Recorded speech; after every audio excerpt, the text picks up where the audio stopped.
Francesca Albanese, the United Nations Special Rapporteur on Palestine, in her latest report, Gaza, Genocide, a Collective Crime, calls out the role 63 nations have in sustaining the Israeli genocide.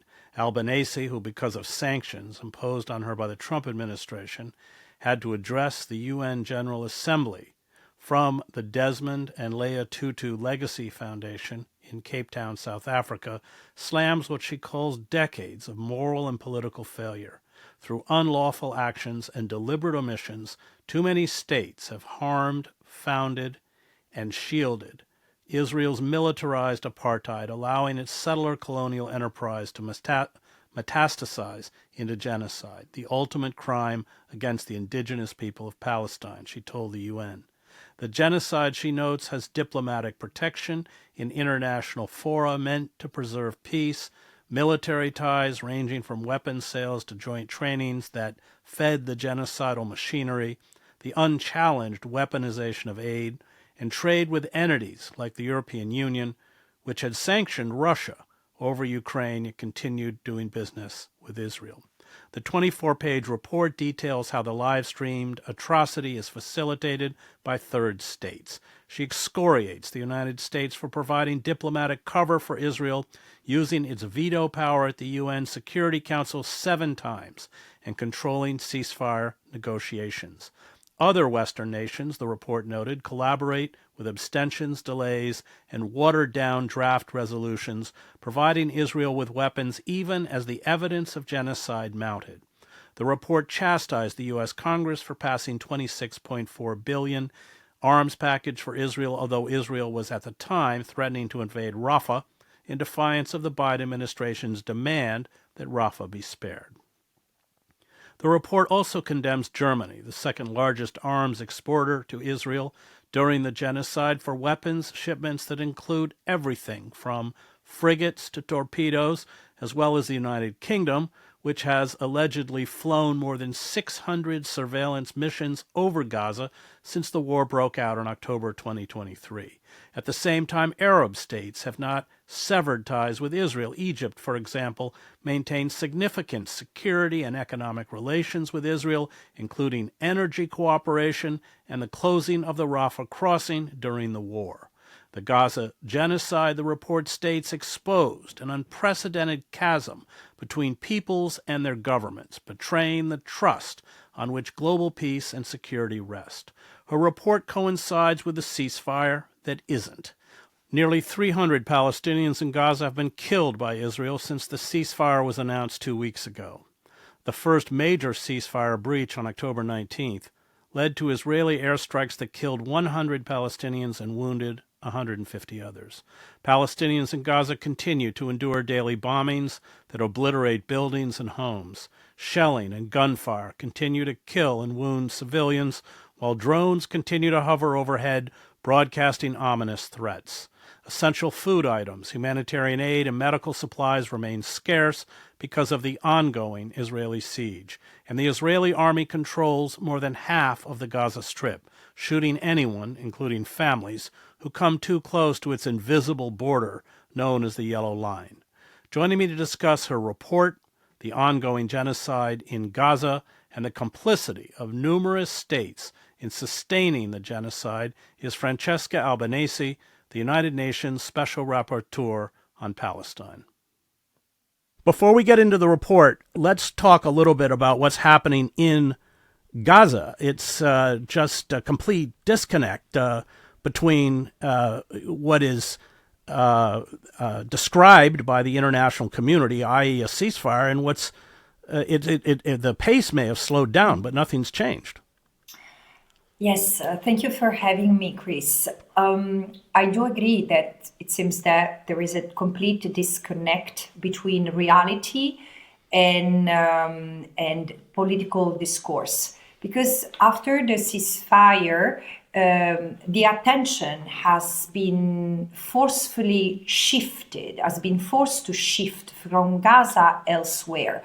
I do believe, for example, that the increased attention over the catastrophic situation in Sudan, which has been such for years now, all of a sudden is due to the fact that there is a need for, especially from Western countries and the US, Israel, and their acolytes, to focus on a new emergency. There is the pretense that there is peace. There is no need to protest anymore because finally there is peace. There is no peace. I mean, the Palestinians have not seen a day of peace because Israel has continued to fire, to use fire, to use to use violence against the Palestinians in Gaza.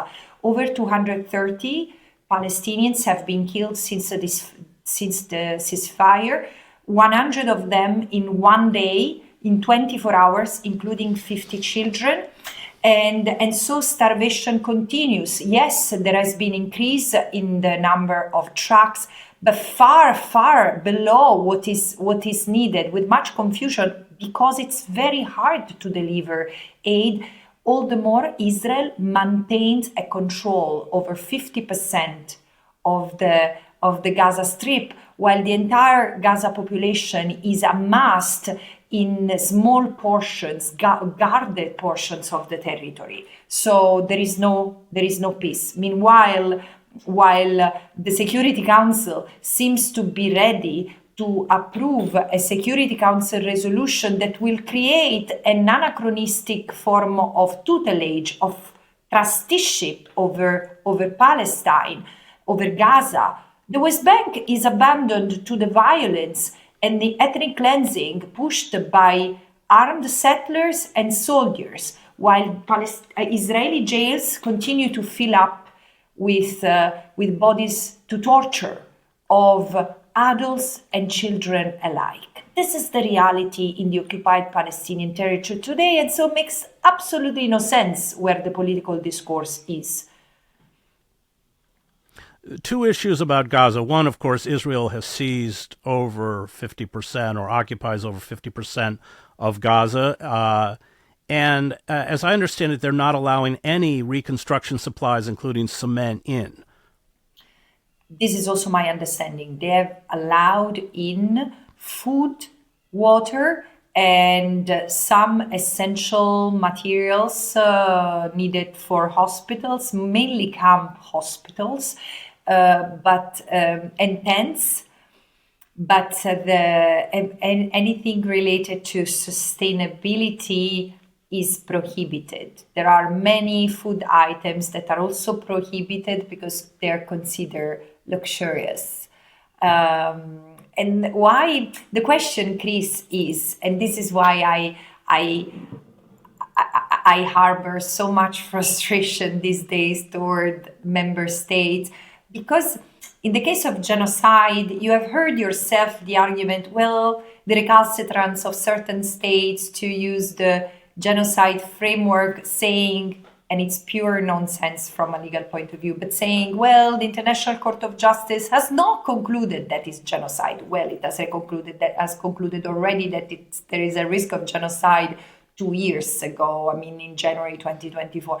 But however, even when the court does conclude on something relevant, like in July 2024, that the occupation is illegal and must be dismantled totally and unconditionally, this should be the starting point of any peace-related or forward-looking discussions. Instead of deliberating how to force Israel to withdraw from the occupied Palestinian territory, member states continue to maintain dialogue with Israel as Israel had sovereignty over the territory, you see? So it's completely dystopic, the future they are leading Palestinians out of despair into. But they are also forcing the popular movement, the global movement that has formed, made of young people and workers, to stop. Because look at what's happening in France, in Italy, in Germany, in the UK. Any kind of attempt at maintaining the light turned on Palestine from Gaza to the West Bank is assaulted. Protests, conferences. There is a very active assault on anything that concerns Palestine. So this is why I'm saying we are far, far beyond the mismanagement of the lack of understanding, the negligence in approaching the question of Palestine. It's active complicity to sustain Israel in the ethnic cleansing of Palestine. Which, as you point out in your report, has been true from the beginning, despite a slight change in rhetoric, recognizing the two-state solution. The UK did this while only cutting back arms shipments by 10%. But I want to ask, before we get into the report, what do you think Israel's goal is? Is it just slow-walked the genocide until it can resume it? Is it to create this appalling, uninhabitable, unlivable ghetto? What do you think Israel's goal is? I think that now more than ever is impossible to separate and distinguish the goals of Israel from the goals of the United States. We tend to have a fragmented view of what happens, analyzing, for example, the relationship between Lebanon and Israel, between Iran and Israel, or between Israel and the Palestinians. In fact, one of the things that Palestine has made me realize is the meaning of Greater Israel, because I do believe that what the current leadership in Israel has in mind, and it's supported by many, willing or not, in the Israeli society, many who are fine with the erasure of the Palestinians, but there is this idea of Greater Israel. And for a long time, I have been among those who were wondering what it is, this Greater Israel. Because, of course, you look at the map brandished by Israeli leaders in several occasions, going with this Greater Israel going from the Nile to the Euphrates, and you say, come on, they cannot do that. They cannot occupy Egypt, Lebanon, Iraq. But then everything changes when you look at it from a non-territorial border expansion perspective. And if you think that, in fact, domination can be exerted, established, other than by expanding the physical borders and through military occupation, but through domination and financial control from outside, power domination, you see that the Greater Israel project has already started and it's very advanced. Look at the annihilation of Iraq, Libya, Syria, Lebanon. So all those who were historically considered not friends of Israel have been annihilated.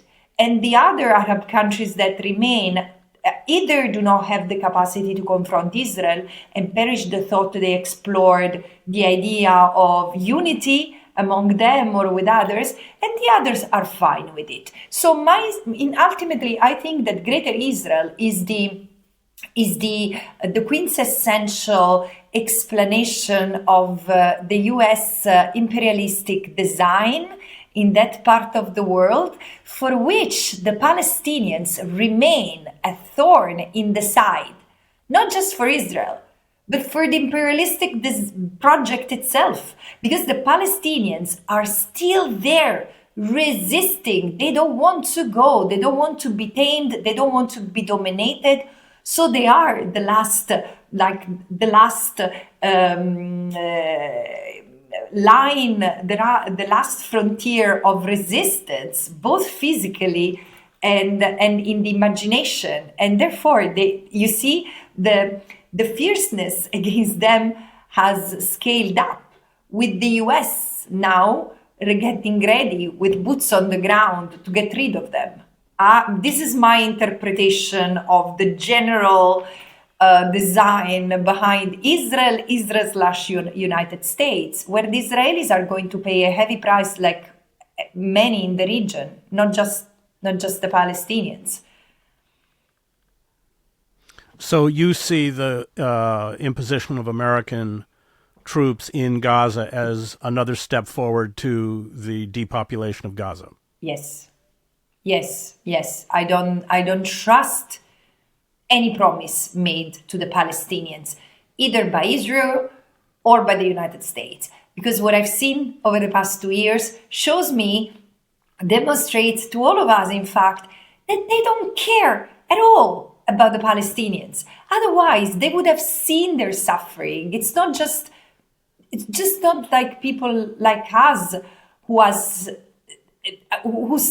who can really divide their life. Like, is it pre-genocide? Does it happen to you as well?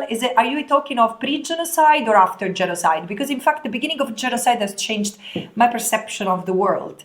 And it's, in a way, for me personally, it's the end of an era of innocence, when I really believed that the United Nations were a place where things could still be advanced in the pursuit of peace. Now I don't think so, and which doesn't mean that I think that the UN is over. But in order not to be over, in order to make sense to the people, it is to be led by dignity, principles like dignity, equality, and freedom for all. And we are absolutely far from that today. And what is it that brought you to this decision? Is it the acceptance of this faux genocide, a faux ceasefire on the part of the UN, or was it before this moment? No, it's before. It's the fact that for 2 years, most states, primarily in the West, but with the acquiescence of other states in the region, have supported the Israeli mantra of self-defense. Sorry, it was a mantra, because again, self-defense as I'm not saying that Israel had no right to protect itself. Of course, Israel had suffered a ferocious attack on October 7. Someone say similar to the attacks it had inflicted on the Palestinians. Others say more brutal, others say less brutal. It doesn't matter. Israel suffered a horrible, violent attack. Israeli civilians suffered a horrible attack on October 7. But hey, this didn't give the possibility for Israel to invoke Article 51 of the UN Charter, meaning the right to wage a war. This is not legal. And on this, I can say I'm surprised by how conservative are member states when it comes to the interpretation of international law, except on this, in the sense that the International Court of Justice has already set the limits of the right of invoking self-defense for member states. And it can only be done against states where there is a concrete threat that the state will attack, which is not the case here. So yes, Israel could defend itself, but not wage a war. And while the war was clearly identifiable more for its crimes than not its tendency to avoid crimes, member states have continued to say nothing. And it was very extreme violence against the Palestinians in Gaza, but also against the Palestinians in the West Bank. And for 2 years, they've not used their power to stop it. So I'm convinced that in order to have a political shift vis-a-vis Israel, there must be a political shift at the country level, because governments are completely subdued to the diktat of the US. Of course, if the US wanted, this would stop. But the US, with this constellation of figures in the government, is not going to stop. And plus, look at how the West, in particular, has contributed to dehumanize the Palestinians. Even today, you hear people saying, yes, Palestinians have been killed in these numbers because they've been used as human shields, when the only evidence that they've been used as human shields is against Israel, because Israel has used Palestinians as human shields in the West Bank and in Gaza alike. So you see, the Palestinians have returned to be wrapped into this colonial tropism of them being the savages, the barbarians. In a way, they have brought havoc upon themselves. This is the narrative that the West has used toward the Palestinians, and by doing that, they have created the fertile ground for Israel's impunity. Let's talk about the nations that you single out in your report that have continued to sustain the genocide, either through weapon shipments, but also the commercial interests. I think your previous report talked about the money that was being made off of the genocide. Just lay out the extent of that collaboration and, to the extent that you can, the sums of money involved. Yeah.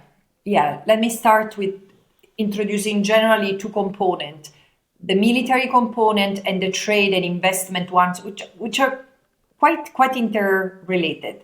And states have, in general, I name 62 states, primarily Western states, but with substantive collaboration of states from the global South, global majority, including some Arab states.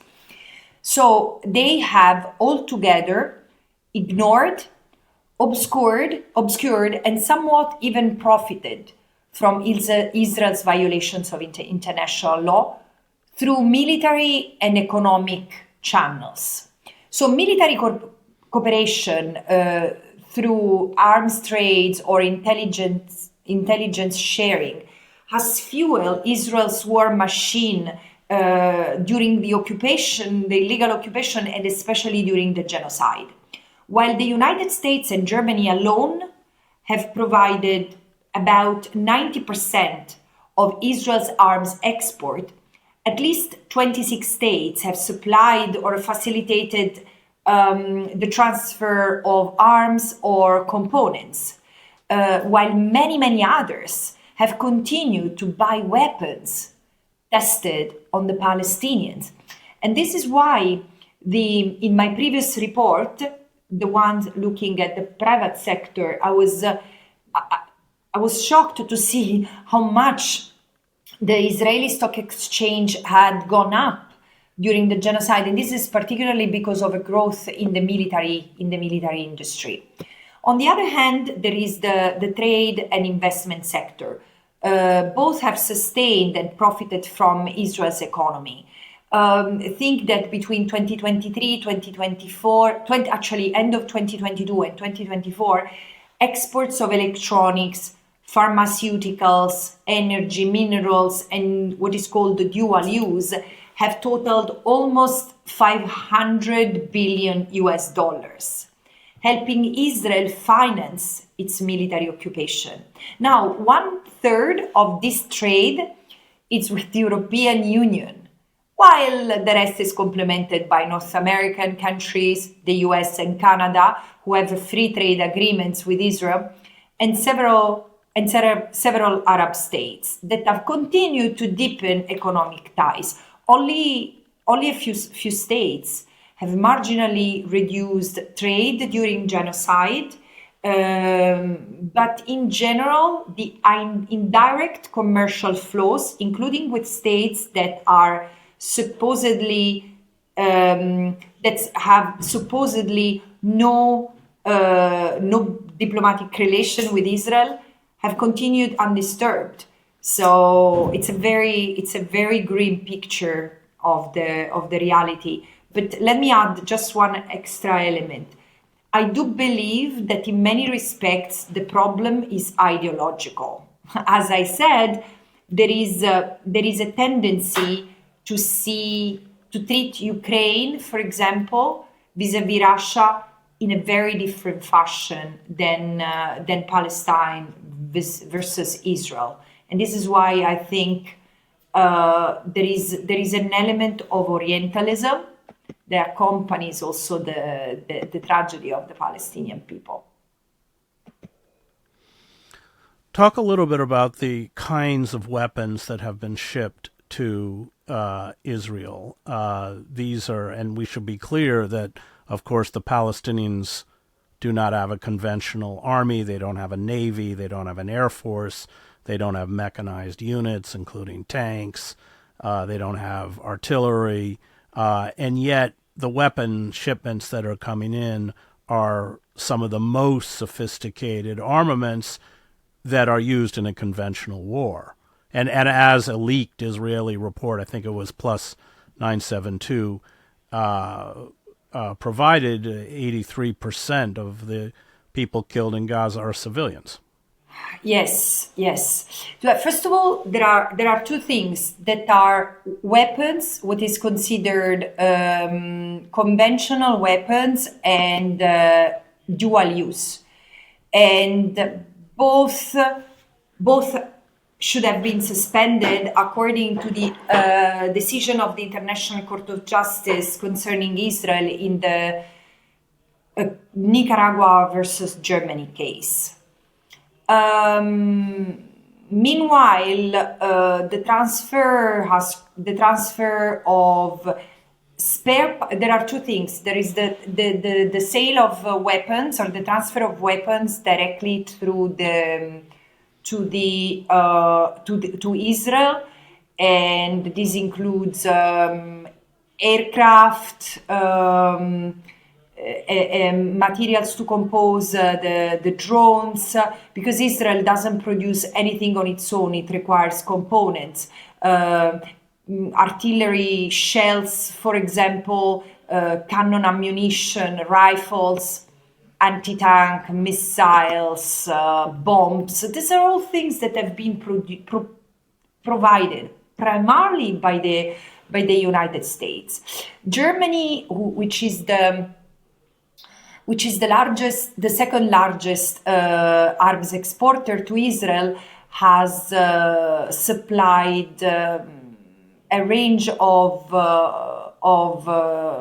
weapons from frigates to torpedoes, and then there is Italy, which has also provided spare parts for bombs and airplanes, and the United Kingdom, who has played a key role in providing intelligence. And there is also the question of the UN. Not everything is easy to track, because the United States have traveled. The United States are the prime provider of weapons, also because they are the assembler of the F-35 program. So there are 17 or 19 countries which cooperate, and all of them say, well, I mean, yes, I know that the F-35 is used in Israel, by Israel, but I only contribute to a small part. I only contribute to the wheels. I only contribute to the wings. I only provide these hooks or this engine. Well, everything is assembled in the US and then sold or transferred or gifted to Israel. And it's extremely problematic, because this is why I say it's a collective crime, because no one can assume the responsibility on their own, but eventually, all together, they contribute to make this this genocide, like implicating so many countries. So, Francesca, Israel is the 9th largest arms exporter in the world. To what extent do those relationships have? I mean, I think one of the largest purchaser of Israeli drones is India, and we've seen India shift its position vis-a-vis Palestine. Historically, it's always stood with the Palestinian people. That's no longer true under Modi. To what extent do those ties affect the response by the 63 some states that you write about for collaborating with the genocide? Yeah. So let me first expand on this. Weapon and military technology sale is a core component of Israel's economy. And since 2024, it has been it has constituted 1/3 of Israeli exports. And of course, there are two elements connected to this. Is that these exports enhances Israel's manufacturing capacity, but also horribly worsens the life of the Palestinians because Israeli military technology is tested on the Palestinians under occupation or other people under other Israeli related military activities. Now the fact that the arms export has increased of nearly 20% during the genocide, doubling toward Europe. And only the trade with Europe accounts for 50%, over 50% of Israel's military sales. But selling to so many other countries, including in the global south, the Asia and Pacific the states in the Asia Pacific region account for 23% of the purchase, with India being probably the major, but also 12% of the weapons tested on the Palestinians are purchased by Arab countries under the Abraham Accords. So what does it tell us? It explains what you were hinting in the question, the fact that this is also reflected in the political shift toward Israel that has been recorded at the General Assembly level. If you see how some African countries and Asian countries, including India, are behaving vis-a-vis Israel, it's 180 degrees a turn compared to where they were in the 70s, 80s, and 90s. This is because, on the one hand, Israel is embedded in the global economy, but also it's a global economy that is veering toward ultra liberal. I mean, it's following ultra liberalist ideologies, and therefore capitals and wealth and accumulation of resources, including military power, comes first. It's very sad, but this is the reality, and it's important to know because this is a long, as I was hinting before, my sense is that this is a long term trajectory that didn't start on October 7, 2023. So, I mean, probably since the end of the Cold War, that there has been an increasing globalization of the system where the common denominator is force. I mean, there is this not the common denominator, but the unifying factor for many is force. How the monopoly of force that comes with weapons, capitals, and algorithms, and this is where the world is going. Well, we've seen these weapon systems, which of course are tested. They're sold as they say the term is battle tested, without naming the Palestinians, but they are sold to Greece to hold back migrants coming from North Africa. They are used along the border in the United States with Mexico. And it's not just that these weapons are quote unquote battle tested on the Palestinians, and we haven't even spoken about these huge surveillance systems, but the very methods of control, the way they're used, are exported through military advisors. Of course, because in fact, the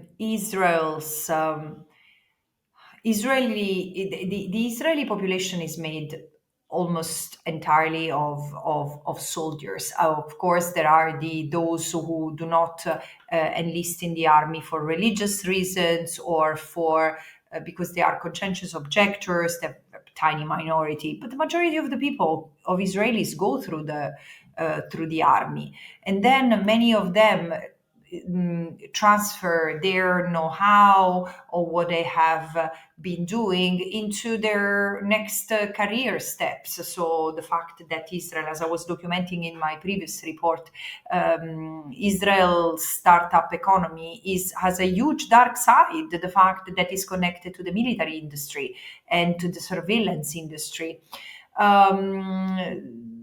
and the Israeli is, I mean, there is a significant body of Israeli citizens who are going around providing advice, intelligence, and training in the global south. I mean, both to mercenaries and states proper like Morocco. And yeah, so there is an Israelization and Palestinization of the international relations, or rather, of the relations between individuals and states. And the interesting thing, this is why I'm saying Palestine is such a revealer, is because, as you say, eventually these tools of control and securitization have concentrated in the hands of those who are fortifying borders at the expense of refugees and migrants. So it's really clear what's happening here. There are oligarchs who are getting more and richer and more protected in their fortresses, where the state is providing the fertile ground to have it, but it's not the state, it's not states that are benefiting from this inequality, because the majority of the people within states, look at the US, but also in Europe, are not benefiting from anything. In fact, they're victims. This is why you equally exploited. This is why I'm saying it's another degree of suffering, of course, than the Palestinians. But every worker today should draw a lesson from what's happening to the Palestinians, because the large injustice system is connected and makes all of us connected to what's happening there. Well, internally as well. I mean, with Sikh farmers who are protesting Modi, were out, on the roads. Suddenly, over their heads were Israeli-made drones dropping tear gas canisters. Yeah, exactly. Drones are one of the most exported devices from Israel's technology, and they are in use by Frontex to surveil the Mediterranean Sea, or yeah, as you were saying, the U.S.-Mexican border. But more and more, they are getting into people's life. Look at the way they have been, also look at the way certain technologies have been perfected across border. I remember earlier this summer, this is very anecdotal, I've not done research on it, but I knew that we were seeing something quite and horribly revolutionary. This summer during the protests in Serbia, where students and ordinary citizens were taken to the streets against the government, and have been protesting for 1 year now, people in Serbia, I saw the use of these sound weapons, oxygen fed weapons. So there are bombs that produce such a pain in the body who finds itself in the wave, it's excruciating. And then of course people try to flee, but they also lose senses, etc. And I've seen this in Serbia, and now I understand that it's being used in Gaza as well, where the bomb doesn't produce fire, it produces a movement of air that causes pain to the body and even to internal organs. It's incredible. And these are weapons that have been perfected through testing here and there, and Serbia keeps on selling and buying military technology to and from Israel. I just want to close with, I mean, I think your reports, the last two reports in particular, show the complete failure on the part of governments as well as corporations to respond legally in terms of their legal obligations to the genocide. What do we do now? What must be done, to quote Lenin? How, because this, as you have pointed out repeatedly, really presages the complete breakdown of the rule of law. Yeah. What as citizens must we do?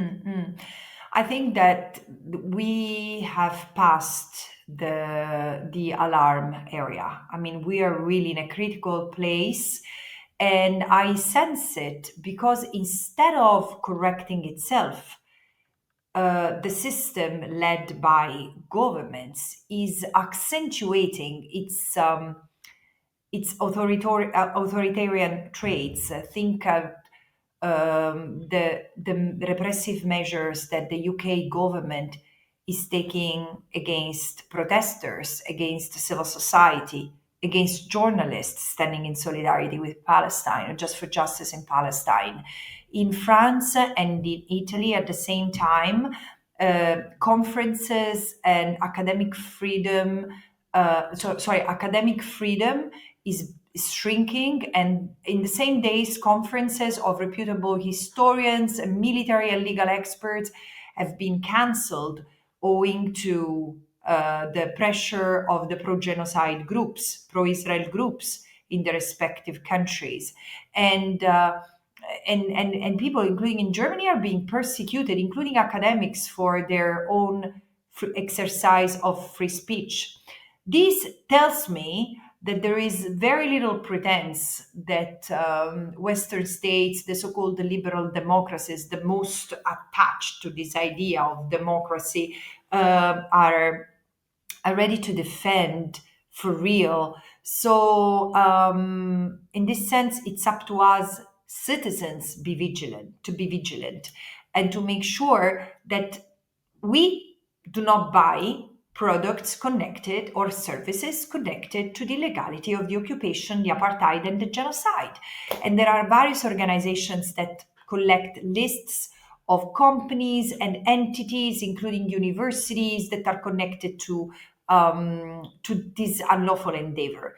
BDS is one, Don't Buy Into the Occupation, who profits, Profundo, but also students' associations. And this is something that is very touching, because it's really the work of students, faculty members, and staff that has mapped what each university does. And I think it gives the possibility to act everyone in our own domain. Then, of course, there is a need to speak about Palestine, to make choices about Palestine, and not because everything needs to revolve around Palestine, but because Palestine today is a metaphor of our life, and where our life is going to go is clearly evident in this. But also, we need to make sure that businesses divest. People have to step away and stop using platforms like Airbnb or booking.com. I know that Amazon is very convenient, but guys, we might also return to buy books in libraries, ordering books through libraries. Of course, not all of us can, but many do. Many can. On the way to work, buy a book in a library, order a book in a bookstore. And so we need to reduce our reliance on the tools that have been used and have been perfected through the slaughter of the Palestinians. And of course, make government accountable. There are lawyers, association, and jurists who are taking government officials to courts, businesses to courts. But again, I do not think that there is one strategy that is going to be the winning one. It's the plurality of actions from a plurality of actors that is going to produce results and slow down the genocide, and then help dismantle the occupation and the apartheid. It's a long trajectory, and the fight has just started. Great. Thank you, Francesca. And I want to thank Thomas, Diego, Max, and Sophia, who produced the show. You can find me at chrishedges.substack.com. Thank you very much.